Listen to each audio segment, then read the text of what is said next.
नमस्कार विद्यार्थी मित्रांनो, मी महाले मॅडम. आपला सायन्स आणि टेक्नॉलॉजी फर्स्ट म्हणजेच फिजिक्स आणि केमिस्ट्रीचा आजचा पिरियड आहे 9वीच्या विद्यार्थ्यांसाठी. आतापर्यंत मी तुम्हाला आपले ऑनलाईन लेक्चर जे झाले त्याच्यामध्ये मी तुम्हाला ॲक्सलरेशनचे type, positive acceleration, negative acceleration, zero acceleration असे आपण टाईप पाहितले. आता आपल्याला न्यूटनचे लॉज ऑफ मोशन जे आहेत त्याच्यावरचे 3 इक्वेशन आहेत न्यूटनचे. 8वीला असताना तुम्हाला न्यूटनचे लॉज ऑफ मोशन माहिती होते. First law of motion, second law of motion आणि थर्ड लॉ ऑफ मोशन. हे लॉज आपल्याला माहिती आहेत. ह्या लॉजचे इक्वेशन्स पण आपल्याला माहिती आहेत. v = u + at हे फर्स्ट इक्वेशन आहे. It is the equation of first law of Newton. s = ut + 1/2 at² हे सेकंड लॉचे इक्वेशन आहे. आणि थर्ड लॉचे इक्वेशन जे आहे ते आहे v² = u² + 2as. आता याच्यामध्ये प्रत्येक टर्म कोणकोणती आहे? u means initial velocity, v means final velocity, a म्हणजेच ॲक्सलरेशन, लिनियर ॲक्सलरेशन आणि t म्हणजेच आहे टाईम. दुसरी टर्म आहे s म्हणजेच डिस्प्लेसमेंट आहे. हे प्रत्येकाचे मिनिंग जे आहेत हे ठरलेले आहेत.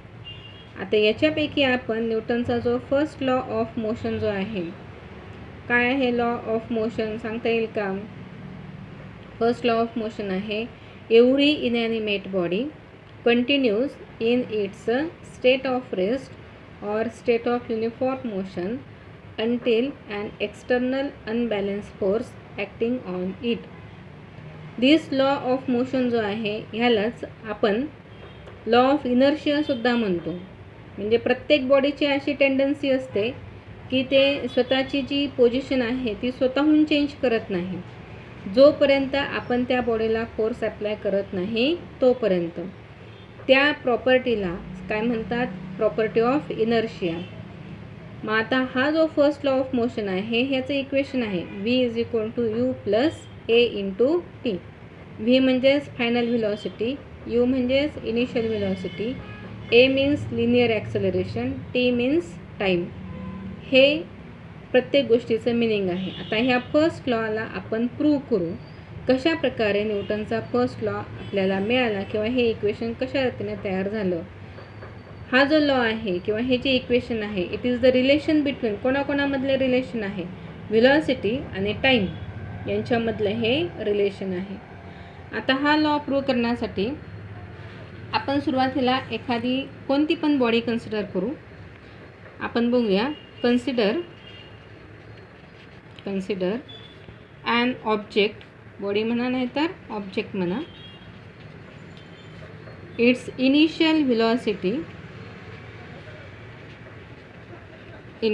व्हेलॉसिटी किती आहे त्याची? u इतकी आहे. आता हा सिम्बॉल कायमस्वरूपी लक्षात ठेवा. u म्हणजेच इनिशियल व्हेलॉसिटीचा सिम्बॉल आहे. Initially object is at point d. सुरुवातीला ऑब्जेक्ट कुठं आहे? d या पॉईंटला आहे. त्याची व्हेलॉसिटी किती आहे? u एवढी व्हेलॉसिटी आहे. Object start moving. It's velocity goes on increasing. Velocity of object goes on increasing. त्याची व्हेलॉसिटी ही वाढत चाललेली आहे. आता त्याची व्हेलॉसिटी वाढली म्हणजे काही वेळानंतर ते ऑब्जेक्ट जे आहे हे d या पॉईंटपासून निघालं तर ते काही वेळानंतर कुठे येऊन पोहोचलं? b या पॉईंटला येऊन पोहोचलं. इथं x ॲक्सिसवर आपण त्याचा टाईम घेतला आहे आणि y ॲक्सिसवर आपण त्या ऑब्जेक्टची व्हेलॉसिटी घेतली आहे. ऑब्जेक्ट कालांतराने t एवढ्या वेळाने ऑब्जेक्ट कुठे येऊन पोहोचलं? b या ठिकाणी येऊन पोहोचलं. मग ते पण आपण सांगणार after time t.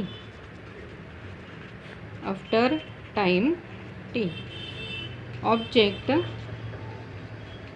reaches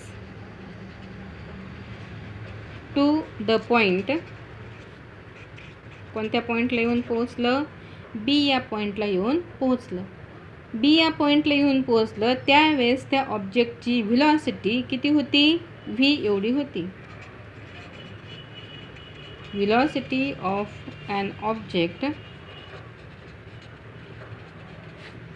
at point B is equal to V.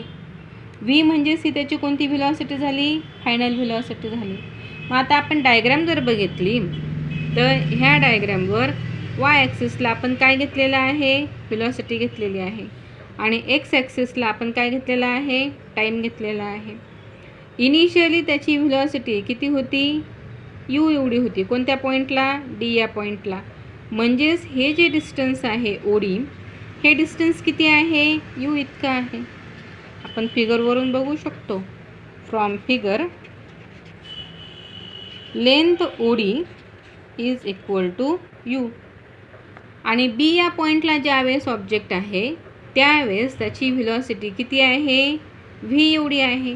मग आपण बीपासून जर आपण पॅरलल लाईन काढली एक्स ॲक्सिसला तर ती वाय ॲक्सिसला सी ह्या पॉईंटला येऊन टच होते किंवा इंटरसेक्ट होते. म्हणजे सी ह्या पॉईंटला त्या ऑब्जेक्टची व्हेलॉसिटी किती आहे, व्ही एवढी आहे. म्हणजेच हे डिस्टन्स जे आहे ओ सी, हे जे डिस्टन्स आहे हे किती आहे, व्ही एवढं आहे. That is length O C is equal to V. हे एवढं डिस्टन्स आहे. हे कशावरून घेतलं, आपण फिगरवरून घेतलं.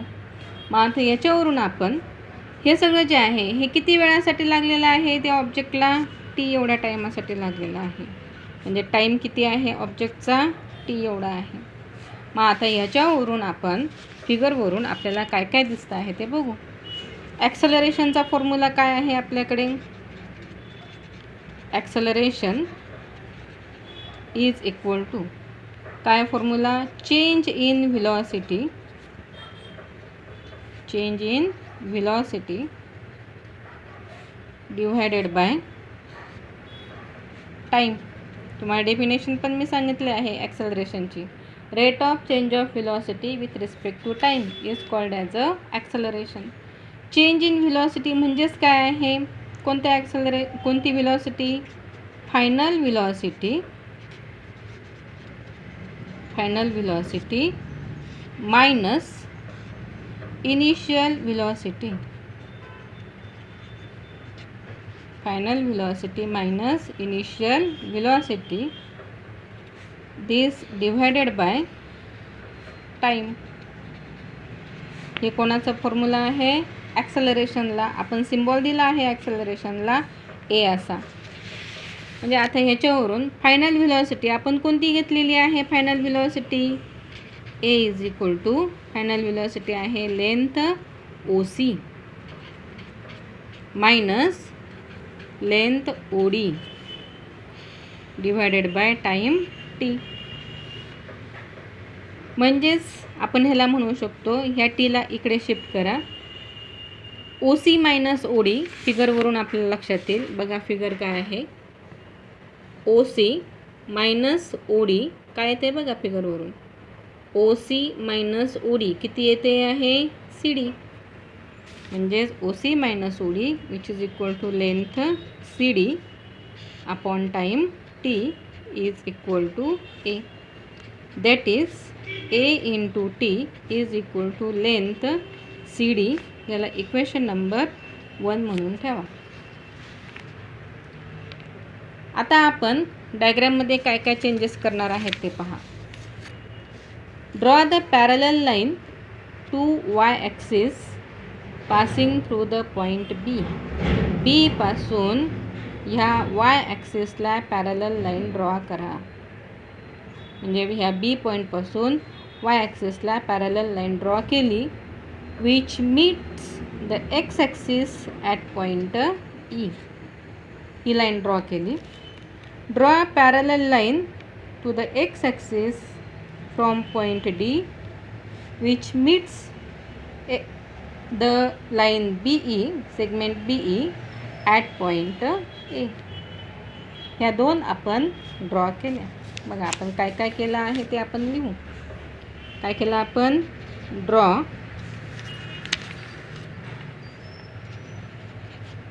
parallel line to y axis from B. y ॲक्सिसला पॅरलल लाईन ड्रॉ केली. कोणापासून? B पासून ड्रॉ, म्हणजे पॉईंट B पासून ड्रॉ केली. त्याच्यानंतर draw parallel line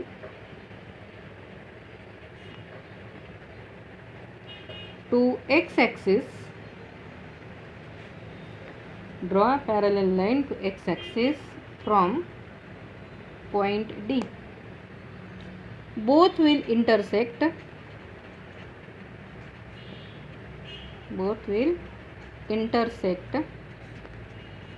at point A. दोन्ही पण कुठल्या पॉईंटला इंटरसेक्ट होत आहेत? A या पॉईंटला इंटरसेक्ट होत आहेत. मग आता आपण फिगरवरून बघूया, किंवा फ्रॉम फिगर म्हणा, नाहीतर ग्राफ म्हणा.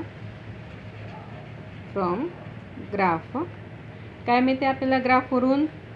Length BE is equal to length AB plus length AE. दिसते की नाही बघा.